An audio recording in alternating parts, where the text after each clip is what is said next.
Where are the minigames? Animal Crossing New Horizons has seen 27 updates since the launch back in 2020.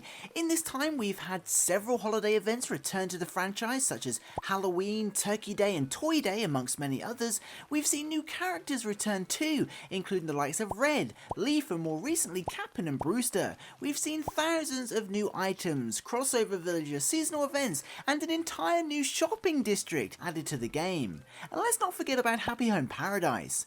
But where are the minigames?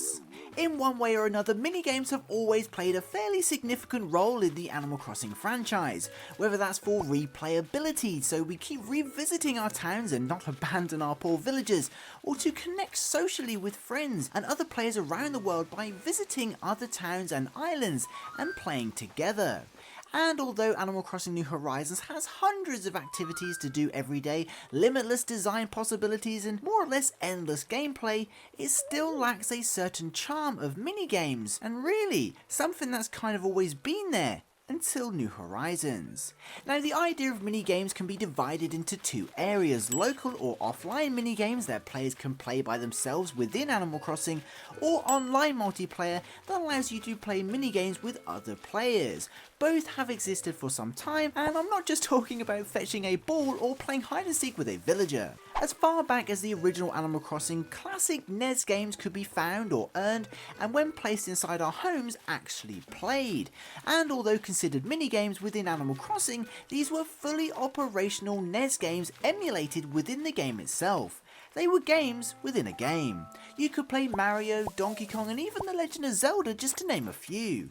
This was probably the beginning of what we can call local minigames. A Japanese release of Animal Crossing, which was actually a port of the North American version, took things a step further and allowed players to download a variety of minigames to a Game Boy Advance. There were 3 minigames you could play on the go, including a variation of Red Light Green Light where a villager would stand next to the plaza and try to catch you and your villagers out, a Balancing Beam where players would race against each other across a giant log, and a game similar to Dodgeball that sees villagers throwing balls at you. These minigames were almost certainly the start of what became a core feature of Animal Crossing.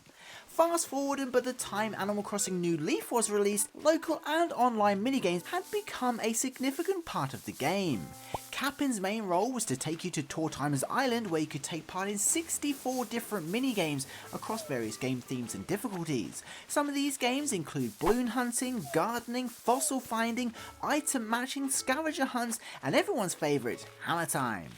This minigame feature was huge, and if you were ever bored of designing your house or working for your villagers, you could always play some minigames and get away from it all.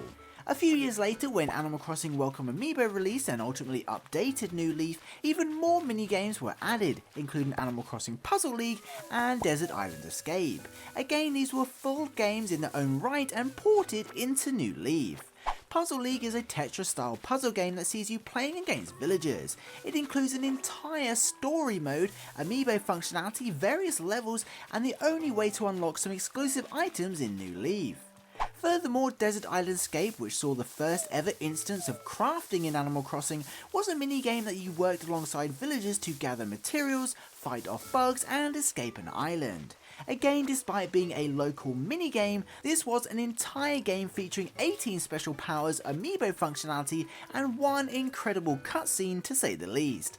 Both of these games were accessed by booting the 3DS and the Wii U items respectively. So it's no wonder by the end of the New Leaf era, Animal Crossing fans had came to expect minigames to be an integral part of Animal Crossing, and if nothing else, to give you something to do when you just can't be bothered with the townsfolk. But of course, that's just one element of minigames. Animal Crossing is also known for its online multiplayer and access to online minigames with friends. We've been able to visit other friends' towns and play alongside one another since Wild World on the DS. But once again, New Leaf paved the way for online minigames in the franchise with Tortimer's Island Tours. This is the exact feature we mentioned earlier, where Cap'n takes you to an island and you choose to play one of 12 minigame modes, except this was also available if you had friends visiting. In Animal Crossing New Leaf, Cap'n would actually take up to 4 players to the island, and assuming everyone sat down on their seats at the right time, everyone could play minigames together, duking it out with a hammer. Of course, this feature was expanded even further with online functionality, where instead of playing minigames with friends, you could visit an online minigames island and play with random players. You could even choose to play with people from your own region or from all around the world. Anyway, if both local and online minigames weren't enough fun for you, there was also an element of productivity too. You could earn medals whilst playing these minigames with or without friends, and then use them to buy even more exclusive furniture. The minigames feature, whether it's playing a minigame by yourself or bumping into random Animal Crossing fans online and taking part in a giant scavenger hunt, is an essential part of the Animal Crossing experience and adds charm to playing with others. So where are the minigames in New Horizons? With every iteration of Animal Crossing, there's some new feature that makes it stand out from the previous release. Bringing the game from N64 to GameCube was the real world clock and the Able sisters. GameCube to DS was playing with friends in the same town at the same time. DS to Wii was a huge city filled with new shops and in-game chat. Wii to 3DS was public works projects, campers and deep sea diving. And 3DS to Switch was of course terraforming and exterior designing. Except somewhere in there, mini-games got left behind. Now, Animal Crossing New Horizons is a huge game, especially if you include the DLC. There's tens of thousands of items and customizations, every major holiday, most of the old characters have returned, and 400 plus houses to design, if you wanted to. If you're a fan of Animal Crossing like me, there's always something to do.